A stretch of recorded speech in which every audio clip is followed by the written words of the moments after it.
Dios les bendiga abundantemente. Les saludamos desde la ciudad de Tijuana, Baja California, México, la iglesia Sublime Gracia. Y bueno, ante el repunte del COVID, Dios reprenda al diablo y a sus enfermedades. Estamos tomando las precauciones debidas y guardándonos. Hemos estado viendo en los últimos domingos, en cuanto a la doctrina de Cristo, 7 principios de humillación del Señor Jesús, basados en la lectura de Filipenses capítulo 2, versos 5 al 8. Y hemos visto ya en la lectura, dice: haya pues en vosotros este sentir que hubo también en Cristo Jesús, el cual siendo en forma de Dios no tuvo por usurpación ser igual a Dios, sin embargo se anonadó a sí mismo, tomando forma de siervo, hecho semejante a los hombres. Y hallando la condición como hombre, se humilló a sí mismo, hecho obediente hasta la muerte, y muerte de cruz. Y el primer punto, y bueno, lo que está exhortando el apóstol Pablo es que el sentir que hubo en el corazón de Cristo debe ser el sentir de nuestro corazón. Es decir, debemos nosotros movernos en la manera en que Cristo se humilló. Y dice el primer punto, no tuvo por usurpación ser igual a Dios. El segundo punto, se anonadó a sí mismo. Eso está en el verso 7. Es decir, se hizo nada, se vació por completo de toda su naturaleza divina y vino a convertirse en el esclavo de Dios, del Padre. Y dice, tomando forma de siervo, es el tercer aspecto, tomando forma de siervo o de esclavo. Hay varios pasajes en el Antiguo Testamento, en el profeta Isaías, que habla del siervo de Dios, y esa referencia es en razón a Cristo. Por mencionar uno de los muchos textos, en Isaías 52:13. En Isaías 52:13, el profeta va a declarar, siendo boca de Dios: he aquí que mi siervo será prosperado, será engrandecido y ensalzado, y será muy sublimado. Y en ese versículo está condensado el mensaje del Padre Celestial de los 4 aspectos de glorificación que habrá de recibir el Señor Jesucristo después de su resurrección. Y está diciendo mi siervo, y esa palabra es esclavo, mi esclavo. En el Salmo 40 dice el salmista en una manera profética, si bien el salmista está declarando un poema para Dios, el salmista en los versos 6 al 8 va a decir: has abierto mis oídos, horadaste mis oídos. Y lo que está refiriendo el salmista en ese versículo es la referencia a la ley. De acuerdo con la ley, todo esclavo que estaba a gusto con su amo le decía: no me des libertad, lacera mi oído, perfóralo y hazme tu esclavo para siempre.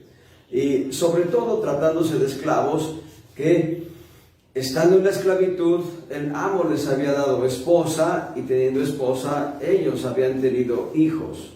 Entonces, el esclavo por sí mismo no deseara dejar a la esposa y a los hijos en la esclavitud, así que el mismo esclavo decía: yo puedo ser libre, pero ellos no.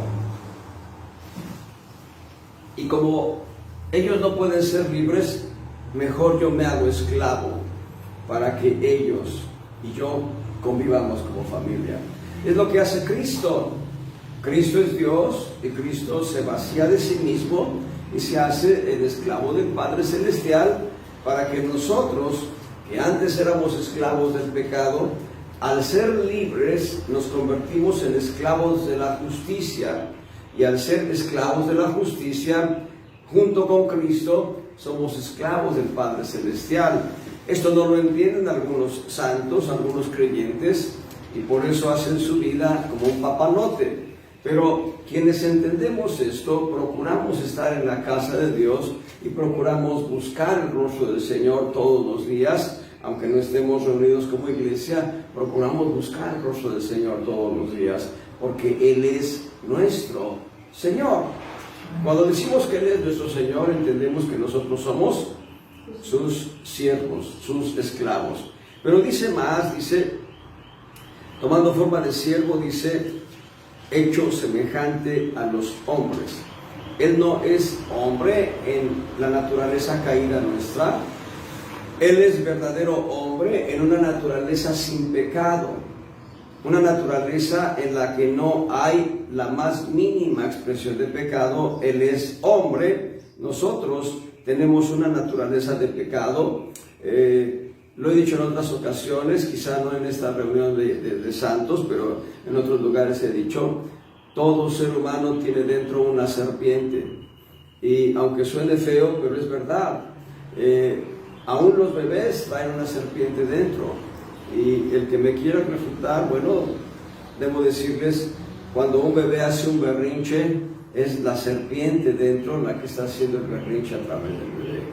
Y todos traemos una serpiente dentro. Nada más que hay un detalle importante: Cristo ya aplastó la cabeza a la serpiente, Cristo ya derrotó a la serpiente y Cristo nos ha dado vida y vida en abundancia. Hoy tenemos la vida de un cordero dentro, la vida del Cordero de Dios, que es Cristo Jesús. Pero entonces dice aquí que Él tomó semejanza de hombre y en esa circunstancia Él vino a caminar como nosotros, vino a conocer todas las tentaciones que nosotros sufrimos. La Escritura dice en Hebreos que Él fue tentado en todo, según nuestra semejanza, pero sin pecado. Y un apóstol llegó una ocasión a la iglesia donde yo asistía en la Ciudad de México, y en esa ocasión, de las muchas ocasiones que nos visitó, en esa ocasión nos dijo: ¿quiénes de aquí tienen tentaciones? Y bueno, por una actitud religiosa, pues nadie levantó las manos, nadie dijo yo tengo tentaciones. Dijo: ajá, yo sé que sí. Dice, todos tenemos tentaciones. El punto es que tener tentaciones no es pecado. Caer en la tentación es pecado.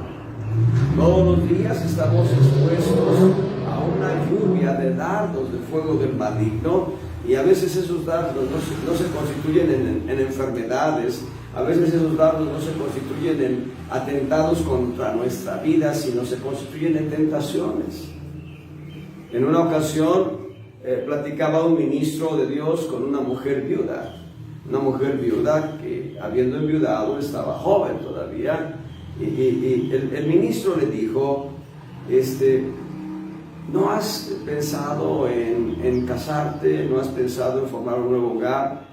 Ella dijo: pastor, he tenido muchas propuestas, pero no lo hago en razón de mis hijos.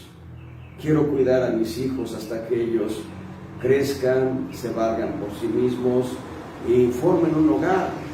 Si pasado ese tiempo Dios me permite formar otro hogar, lo haré, pero si no, no.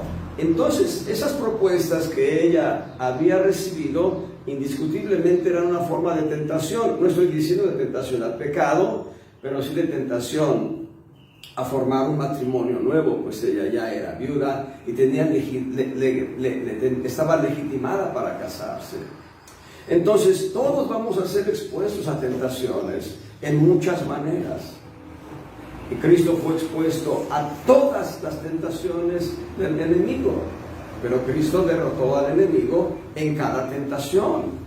Y nada más porque tengan una referencia a las tentaciones que él padeció en espíritu, alma y cuerpo, cuando el enemigo le dice: si eres hijo de Dios, di que esta piedra se convierta en pan. Ahí está la tentación a satisfacer el hambre del cuerpo. El Señor había pasado 40 días sin probar alimento. Y entonces, si ustedes pasan, yo conozco a una compañera de trabajo, fue compañera mía de trabajo hace años. Yo siempre la conocí con un espíritu apacible. Ella no tenía a Cristo en su corazón y siempre la conocí con un espíritu apacible. Pero hubo una ocasión en que en una convivencia habían pasado, no sé si 8 o 10 horas, o más de 10 horas, en que no probábamos bocado, estábamos varios amigos con ella, y al no probar bocado, ella se exasperó, se enojó y finalmente confesó y dijo: si no como, me pongo de malas. Así que si nada más por 10 horas, el Señor había pasado 40 días sin probar alimento, y entonces era evidente que tenía apetito, era evidente, y la tentación va directo a una necesidad del cuerpo, a suplir una necesidad del cuerpo.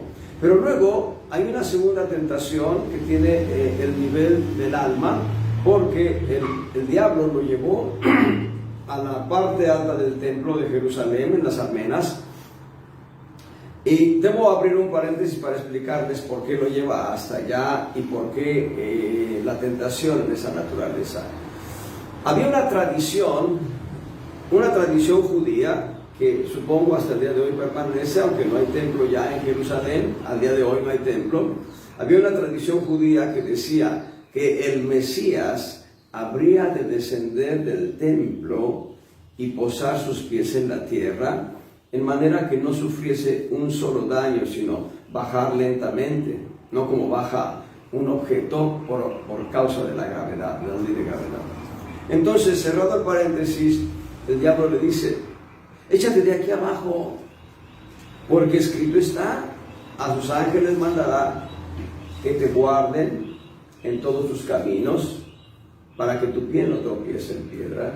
Y ahí es una tentación al alma, una tentación a ser autónomo, a ser independiente, tal cual la tentación que le dio a Eva: seréis como dioses. Aquí, sé independiente, muévete por tu propio instinto, muévete por tus propios anhelos, muévete en el sentido de tu intelecto.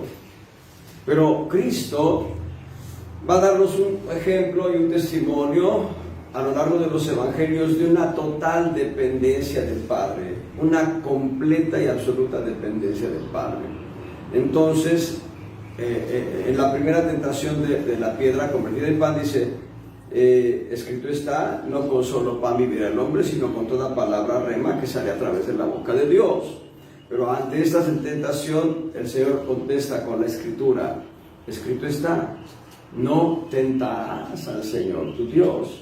Y esto es obvio porque hay algunos falsos testigos de Jehová que han llegado a provocar a algún cristiano y dice: a ver, si tu Cristo realmente es efectivo, tómate este cóctel de raticida, de estos venenos, tómatelo a fin que ninguna cosa de esta naturaleza te va a dañar. Eso es tentar a Dios. Eso es tentar a Dios. Entonces, no hay que tentar a Dios. Nosotros no estamos llamados a tentar al Señor. Así que hay una tentación para satisfacer una necesidad del cuerpo, hay una tentación que provoca la independencia del alma, y hay una tentación que si bien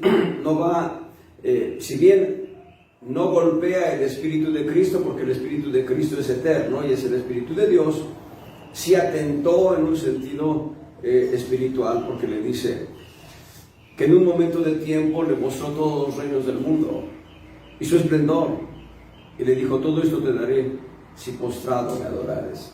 Y la palabra de respuesta del Señor cita, las 3 veces citó Deuteronomio: vete de mí, Satanás, porque escrito está, al Señor tu Dios adorarás y a Él solo servirás. Y aquí hay un eco de lo que Él va a declarar, el Señor Jesucristo va a declarar en Juan capítulo 4, versos 23 al 25, donde dice: Dios es espíritu, y todos los que adoran en espíritu y verdad es necesario que adoren. Y además dice la Escritura: porque Dios de tales adoradores busca. Ese es el punto fino de la tentación. A Dios se le adora en espíritu y en verdad. En ese sentido era la tentación. Y entonces Él fue tentado en todo, pero no hubo pecado en Él. El problema nuestro es que en algunas ocasiones, a la primera provocación, podemos caer en pecado. ¿Qué es Amalek? Amalek es una figura de la carne, y Amalek golpeó lo más débil de Israel. ¿Qué es lo más débil de Israel? O lo más débil de cualquier pueblo: sus niños, sus ancianos, sus mujeres. aunque hay mujeres guerreras, obviamente, pero Amalek golpeó lo más débil de Israel. Eso significa que nuestra carne va a golpear nuestras debilidades. Es nuestra carne la que va a atentar con aquello donde somos débiles. Alguien ha dicho, bueno, a mí no me pueden tentar con drogas porque no soy adicto a las drogas, no me pueden tentar con alcohol porque no soy adicto a las bebidas alcohólicas, o no me pueden tentar con juegos de azar porque no soy adicto a los juegos de azar. Hay un punto de debilidad y ese punto de debilidad es el que va a golpear la carne junto con el enemigo. El problema es que si nosotros caemos a la tentación se convierte en pecado. Cristo no cometió pecado. Y por no cometer pecado, nosotros somos salvos. Si Jesús, el Hijo del Hombre, hubiese cometido una mínima falta, su alma estaría en el infierno y no saldría de ahí. Pero gracias a Dios que Jesús no cometió ningún pecado y con su sacrificio nos da su justicia que nos hace aceptos delante del Padre Celestial. Bueno, dice, hallado en la condición como hombre, se humilló a sí mismo.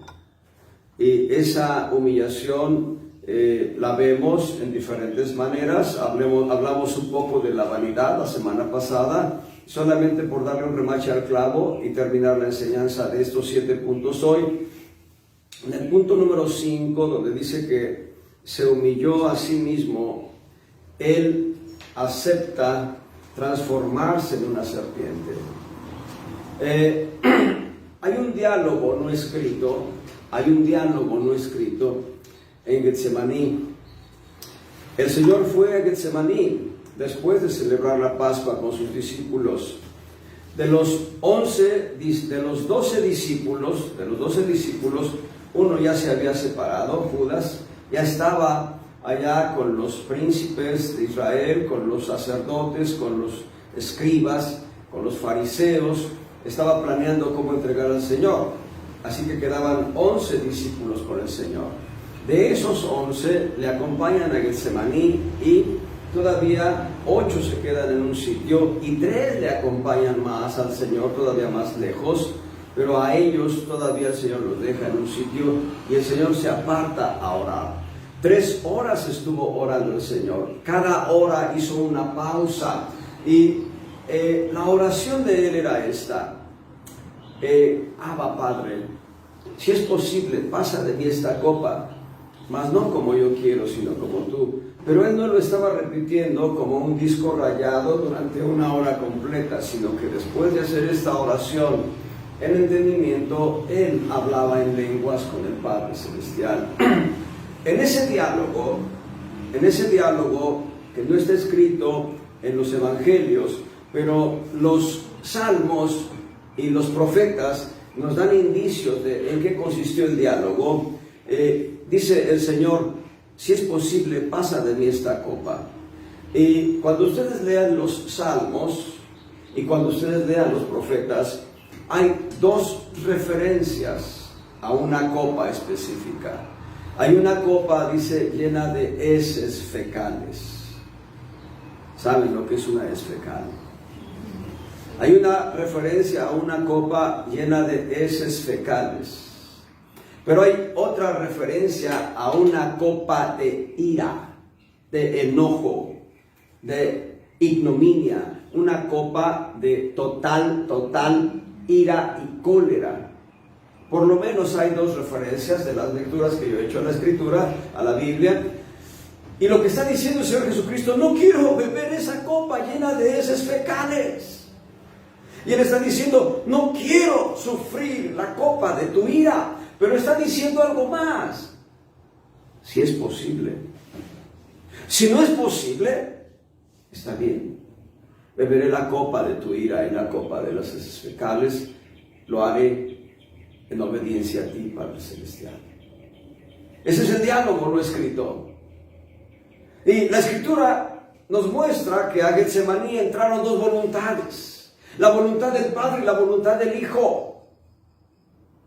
Pero de Getsemaní salió una sola voluntad, la voluntad del Padre. Cuando el Señor ha pasado una hora de estar intercediendo en lenguas y estar orando en una oración en el Espíritu profunda ante el Padre, en una intimidad total y completa, hace una pausa para venir a ver a sus discípulos. ¿No habéis podido velar conmigo una hora? Velad y orad para que no entréis en tentación. El espíritu a la verdad está presto, la carne enferma y se aparta otra vez como un tiro de piedra, que serán 5, 10, 15 metros tal vez. Y entonces vuelve a ser: Padre, si es posible, pasa de mí esta copa, pero no como yo quiero, sino como tú, que sea tu perfecta voluntad la que se cumpla. Y vuelve a estar en el Espíritu, en comunión con el Padre. Y viene y dice: todavía están dormidos. Y se va una tercera hora. Y cuando ha terminado de orar por 3 horas, el Señor viene, y le dice a sus discípulos, ya no los reprocha, le dice: la hora es venida, levantaos, vamos de aquí. Hay un detalle interesante en las 3 horas que oró el Señor, y no para que tengamos como regla orar 3 horas continuas, pero hay un detalle interesante. El Señor oró 3 veces. La Escritura dice que Daniel oraba 3 veces al día, por la mañana, al mediodía y por la tarde. Y también hay un testimonio del apóstol Pablo cuando dice: 3 veces he orado al Señor para que me quite este flagelo de Satanás. Y el Señor me ha dado respuesta diciendo: bástate mi gracia, porque mi poder se perfecciona en tu debilidad. ¿Qué significa esto? Que el Señor Jesucristo y la ley nos dicen: en la boca de 2 o de 3 testimonios constará toda palabra. Y lo que hizo el Señor es que en la primera hora de oración recibió el primer testimonio: esta es mi voluntad, dijo. Y en la segunda hora recibió el segundo testimonio: sí, mi voluntad es que bebas la copa de mi ira. Y en la tercera hora el Señor le dice, el Padre Celestial le dice: esa es mi voluntad. Y el Hijo dice: tú eres la autoridad, yo soy la sumisión, heme aquí para hacer tu voluntad. Y dice algo más profundo: Padre, el hacer tu voluntad me agrada. En otras palabras, el corazón de Cristo empezó a regocijarse en una alegría que no podemos comprender, pero lo dice el Salmo 45, si mal no recuerdo, en una alegría y en un gozo que no podemos describir completamente. Dice en el verso, Salmo 45, en el verso 7, amaste justicia y aborreciste la maldad. Por tanto te ungió Dios, el Dios tuyo, con óleo de gozo sobre tus compañeros. Con alegría el Señor le ungió. El Padre Celestial le ungió con alegría, y por eso Él se levanta y dice: el hacer tu voluntad me agrada. Heme aquí para cumplir tu perfecta voluntad. Y va en esa humillación total, va a aceptar la copa de la ira de Dios. Y entonces el apóstol Pablo va a decir 2 aspectos más de humillación del Señor. El sexto aspecto dice: hecho obediente. Ya estamos hablando de la obediencia en ese diálogo no escrito en los evangelios, pero que están algunos cabos sueltos en los profetas y en los salmos. Ahí en ese diálogo no escrito dice: se humilló, hecho obediente hasta la muerte. Ese es el sexto principio.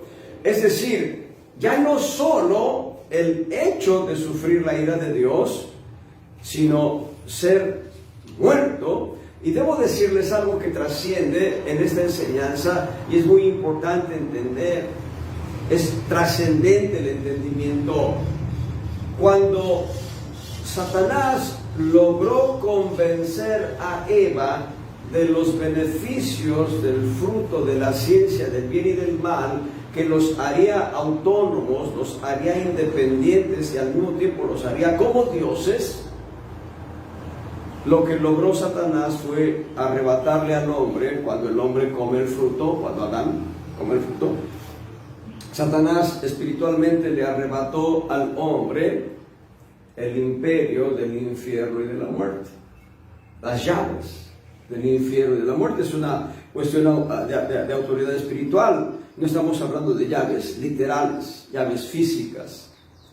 ¿Qué era la razón de ser? Entre muchos aspectos, debo decirles, hay varios detalles que enmarcan la voluntad del Padre Celestial. La voluntad del Padre Celestial se enmarca en muchos detalles. Uno de estos grandes detalles era que solamente con la muerte de Cristo podía arrebatársele al enemigo las llaves del infierno y de la muerte, a fin de que el Padre vuelva a tener autoridad y dominio sobre esos elementos. La palabra estaba profetizada. Uno de los profetas menores va a decirlo, pero también lo dice 1 Corintios capítulo 15. 1 Corintios capítulo 15, el apóstol Pablo, citando, me parece ser, a Oseas. Vamos a Oseas capítulo 13. Oseas está después del profeta Daniel. En el capítulo 13, verso 14, veamos qué dice Oseas. Gloria al Señor. Oseas 13, 14. De la mano del sepulcro los redimiré. Noten, esta palabra profética habla de nosotros. El Señor habría de redimirnos de la mano del Seol. Esa palabra sepulcro es Seol, el lugar al que van los muertos. Era indispensable que Él muriese para sacarlos de ahí. De la mano del sepulcro los redimiré.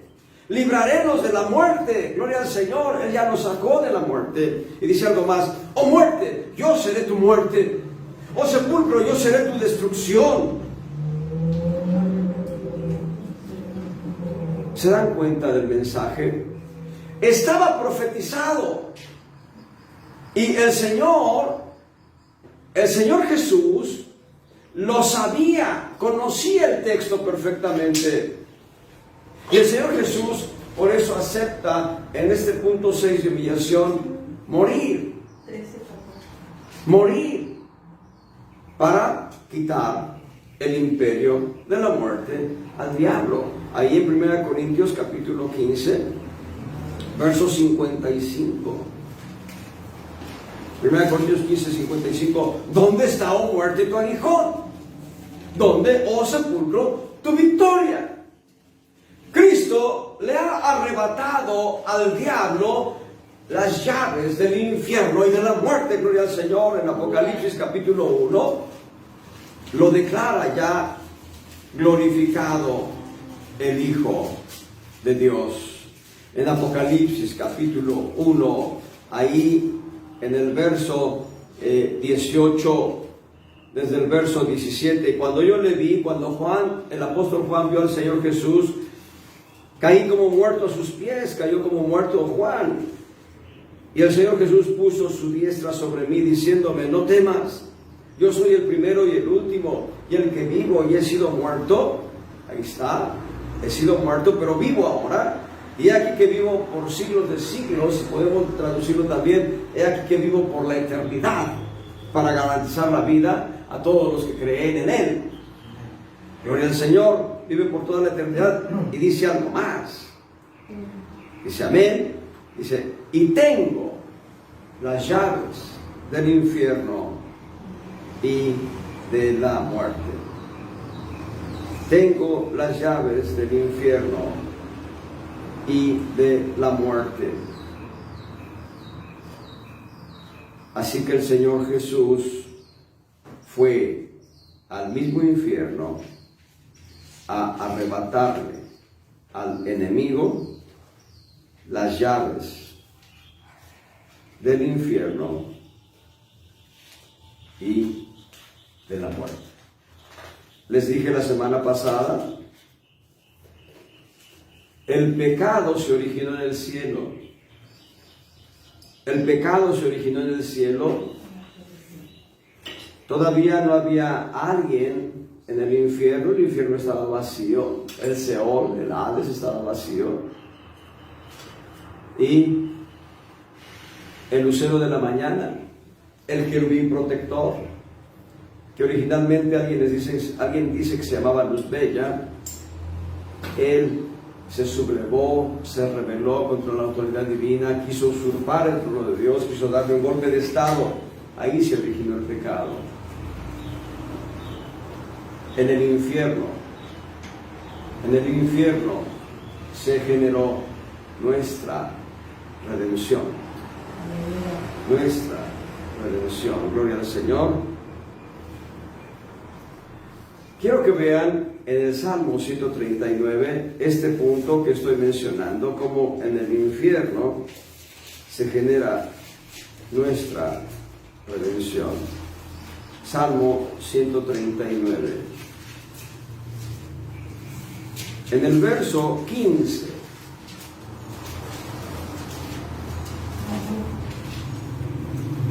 Salmo 139, verso 15. No fue encubierto de ti mi cuerpo, bien que en oculto fui formado, y noten, y compaginado en lo más bajo de la tierra. Verso 16.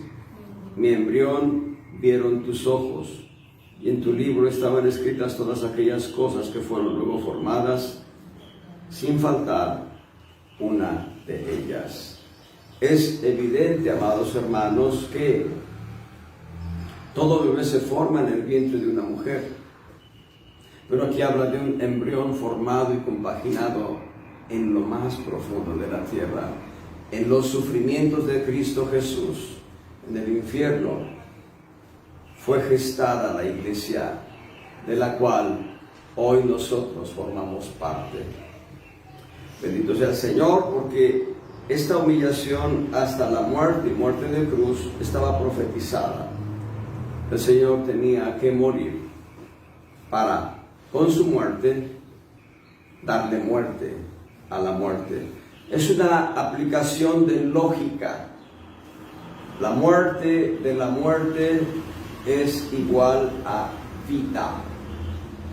Dicho en otras palabras, nosotros que estamos caminando en esta tierra, estamos matando a la muerte porque estamos vivos. Pero en el plano espiritual, al pasar a la presencia de Dios, ya no nosotros, sino Cristo, mata la muerte que estaba pronosticada sobre nosotros, la muerte eterna. Cristo la mata para que nosotros tengamos vida y vida eterna. Y ahora ya saben ustedes, entonces ya entienden ustedes qué era el árbol de la vida en Edén. No es qué era la pregunta debe ser ¿quién era el árbol de la vida en Edén? Cristo. Y su fruto era para vida. El que lo comiese recibiría vida. Pero ¿saben qué dice el profeta Isaías? ¿Quién ha creído a nuestro anuncio? Subirá por renuevo delante de él y como raíz de tierra seca. Verlo hemos más inatractivo para que le deseemos. Tal vez Adán y Eva pasaban en el corazón de Edén, porque estaba en el corazón de Edén, en el centro del huerto estaban los dos árboles. No sé cómo era el árbol de la ciencia del bien y del mal, pero les voy a describir cómo era el árbol de la vida. Era algo semejante a una cruz, y daba la impresión de que algo estaba en esa cruz clavado, que no era atractivo. Adán y Eva no lo veían con atracción. Bueno, ellos probaron la sandía, los melones, las nueces, las almendras, y probaron todo tipo de fruto que había en el huerto. Las lechugas y las acelgas y todo lo que daba la tierra. Y lo probaron con acción de gracias y lo disfrutaron con acción de gracias. Y eso satisfacía su estómago. Pero cuando pasaban cerca del árbol de la vida, decían, pues quién sabe a qué sepa este fruto, pues mejor nos reservamos. No estoy especulando, Solamente estoy insinuando algo que pasó por la mente de ellos. Porque los estudiosos de los textos más antiguos afirman que Adán y Eva vivieron por lo menos 100 años sin conocer el pecado. Y no se atrevieron a acercarse al árbol de la vida que les daría vida precisamente. Cristo es la vida y Él vive por la eternidad, y al vivir por la eternidad nosotros tenemos la garantía que viviremos con Él por la eternidad. Bueno, ese es el sexto principio, pero dice el séptimo principio en Filipenses capítulo 2, en el verso 8, la última línea. Y muerte de cruz. Muerte de cruz. Y aquí van a cumplirse diferentes palabras proféticas y tal vez no pueda abarcar todo lo que la Escritura nos dice, pero voy a decirles algunos detalles que son trascendentes en cuanto a este punto. La muerte de cruz era una muerte despiadada. Vuelvo a decirlo, era una muerte despiadada. En otras palabras, era una muerte sin piedad. Una muerte sin misericordia. La agonía que sufría el crucificado era una agonía verdaderamente angustiosa y terrible. La manera en que lo describen los científicos, hay por ahí un hermano en Cristo que era un agnóstico, un periodista, no te olvides el nombre de él. Cuando su hija está a punto de asfixiarse, una hermana en Cristo que estaba en ese restaurante la ayuda a esta niña a vomitar aquello que le está asfixiando y a recuperar la vida. Entonces ella les habla del Evangelio. Ambos padres eran agnósticos, no aceptaban la fe de Jesucristo. Pero la mamá de la niña, al ver aquel milagro, o por lo menos aquella experiencia, empieza a inclinarse hacia Cristo y empieza a ir a la iglesia y entrega su vida a Cristo. Y el esposo, rebelde, dice: voy a demostrar que Cristo no existe, y se puso a investigar. Y estuvo investigando, hasta que llegó al punto de convencerse de que Cristo es real. Y en esa investigación que él hizo, porque él es un periodista, o era un periodista, hoy es un predicador del Evangelio, pero en esa investigación que él hizo, él encuentra a un médico que le describe los sufrimientos tan terribles, tan despiadados del crucificado. En un estudio de discipulado que estamos haciendo, hemos establecido que Cristo no fue el único crucificado. Antes de él ya había habido cientos o quizás miles o 100 miles de crucificados. Por ejemplo, la rebelión de Espartaco. Ahí todos los esclavos, una vez vencidos, fueron crucificados. Y después de Cristo, Cristo no fue el único crucificado. Después de Cristo hubo más crucificados por la toma de Jerusalén. Y bueno, por terminar la idea, ¿qué es lo que hizo diferente la crucifixión de Cristo de los miles o millones de crucificados? ¿Qué es lo que hizo la diferencia? En Él no había pecado, en Él había justicia, en Él había santidad, había pureza, en Él había limpieza, Él no conoció el pecado. Entonces consideren un cordero puesto en la cruz, empezando a ser transformado en semejanza de una serpiente horrible, una horrorosa serpiente. De ahí lo que dice el profeta Isaías: en tanta manera fue desfigurado de los hombres su parecer, y su hermosura más que la de los hijos de los hombres. En otras palabras, muchos crucificados antes de Cristo y después de Cristo sufrieron azotes como el Señor Jesús, y después de ser azotados fueron a la cruz. El Señor recibió 40 azotes menos uno y su cuerpo físicamente fue desfigurado. Pero el profeta Isaías no está hablando de la desfiguración de su cuerpo en comparación con todos los crucificados, sino que está hablando de su naturaleza pura. limpia, sin mancha, sin defecto, sin pecado.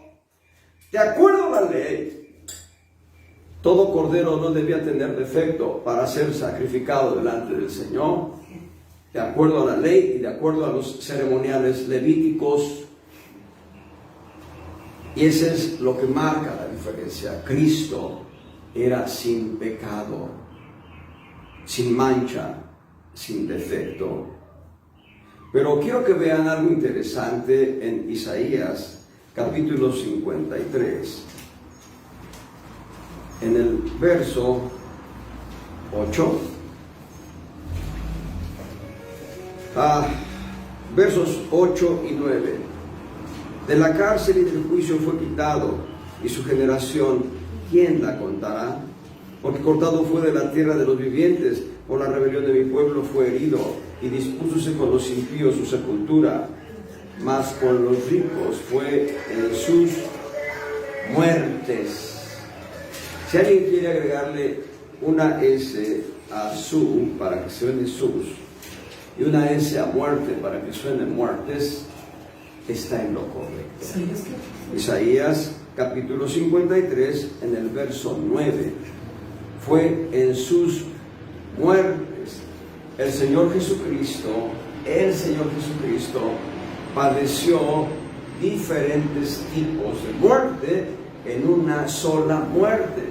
La muerte de cruz le llevó a padecer diferentes tipos de muertes. Hemos hecho un estudio de eso en el año pasado o el antepasado, hicimos un repaso de ello y otro día lo tendremos que hacer, pero de memoria les voy a decir. Primeramente fue una muerte antinatural,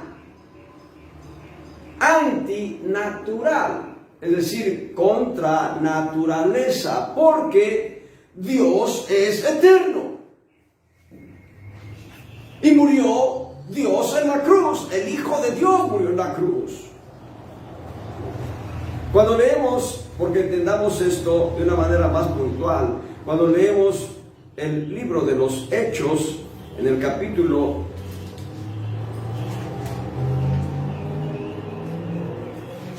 20, en el verso 28, por tanto mirad por vosotros y por todo el rebaño en que el Espíritu Santo os ha puesto por obispos para apacentar la iglesia del Señor, la cual ganó por su sangre. Y aquí la palabra Señor es Theos. En otras palabras, la iglesia de Dios, la cual Dios ganó por su propia sangre. Así que el Señor padece una muerte antinatural porque siendo Dios no debía morir. Pero también padece una muerte natural, como hijo del hombre. Como hijo del hombre padece una muerte natural. Y debo decirles, regresando al primer punto, una muerte antinatural. Si Jesús no entrega el Espíritu al Padre, Él podía estar ahí clavado en la cruz eternamente y no morir. Porque el Espíritu es el que da vida. Esto lo dice Santiago. Y lo dice el Señor Jesucristo también, pero en Santiago,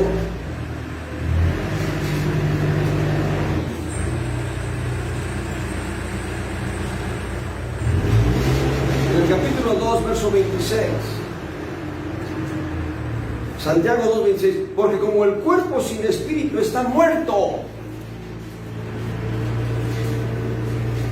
nosotros nos movemos por el aliento de vida de Dios. El día que el Señor quita el soplo de vida en nosotros, nos vamos a su presencia, porque somos de Cristo. Por eso reitero, si Jesús no entrega el Espíritu en la cruz, Él podía estar ahí padeciendo de manera permanente. ¿Hasta cuándo? Hasta entregar el Espíritu. Por eso fue una muerte antinatural, pero es una muerte natural en cuanto a que su cuerpo, al ser desposeído del Espíritu de Cristo, el Espíritu de Cristo es la parte eterna de Él, el Espíritu de Cristo es Dios, y era la parte íntima de su ser que le ligaba precisamente al Padre Celestial como Dios. Al ser desprendido el Espíritu de Cristo al Padre, el cuerpo de Jesús queda sin vida y el alma de Jesús va al infierno, de acuerdo a la Escritura. Ahora, esta es otra de las muertes. El alma de Jesús en el Seol, profetizado en el Salmo 16:10, confirmado en Hechos 2.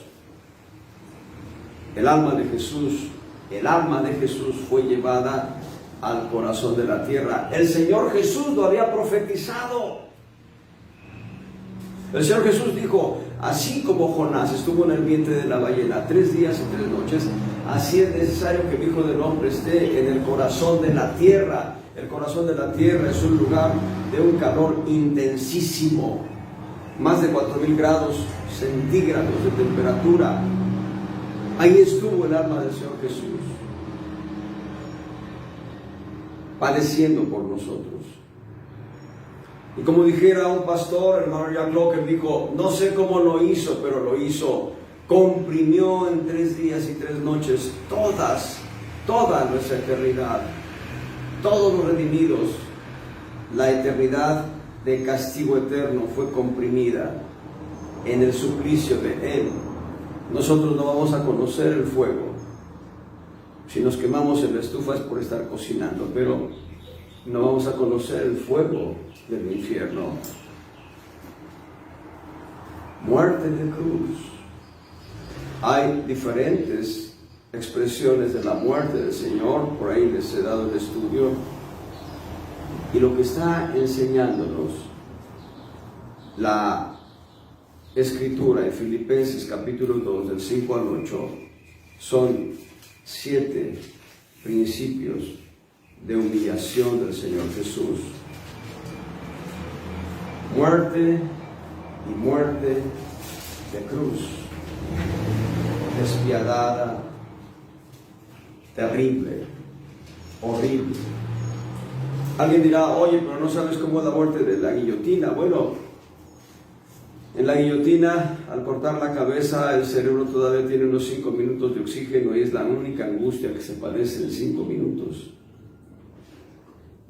La muerte que se daba a los decapitados en la época de Pablo, porque Pablo fue decapitado, podían ser varios golpes, pero al final la cabeza era desprendida y era una angustia de unos cuantos minutos, tanto como durasen los golpes para desprender la cabeza del cuerpo. No estoy diciendo que sea grato esto, pero estoy tratando de comparar la angustia que se tiene de saber que se va a morir. Los que mueren en la silla eléctrica o los que mueren por inyección letal en Estados Unidos, por sentencias judiciales, ellos experimentan la angustia, pero la angustia de que van a morir, no experimentan el dolor, es un dolor anímico nada más. Pero el Señor clavado en la cruz, durante algunas horas, la Escritura habla que desde la hora sexta hasta la hora novena hubo tinieblas, y esto nos habla de los sufrimientos del Señor ya en la cruz. Desde el mediodía, la hora novena es el mediodía, de acuerdo a nuestro horario o nuestro uso horario. Perdón, la hora novena es el mediodía. Corrijo. La hora sexta, la hora sexta es el mediodía y la hora novena son las 3 de la tarde. Así que durante 3 horas hubo tinieblas. Ahora, ya que estamos en esta línea y me quedan unos minutos todavía para terminar la enseñanza, digamos, hemos terminado la enseñanza en cuanto a los sufrimientos del Señor Jesucristo, pero ahora vean qué es lo que sucede. Ahí en los versos 9 al 11, estoy en Filipenses 2, del 9 al 11. Por lo cual, ¿qué es lo cual? Los 7 sufrimientos de Cristo, los 7 principios, los 7 principios de humillación del Señor Jesús, que están enlistados de los versos 5 al 8.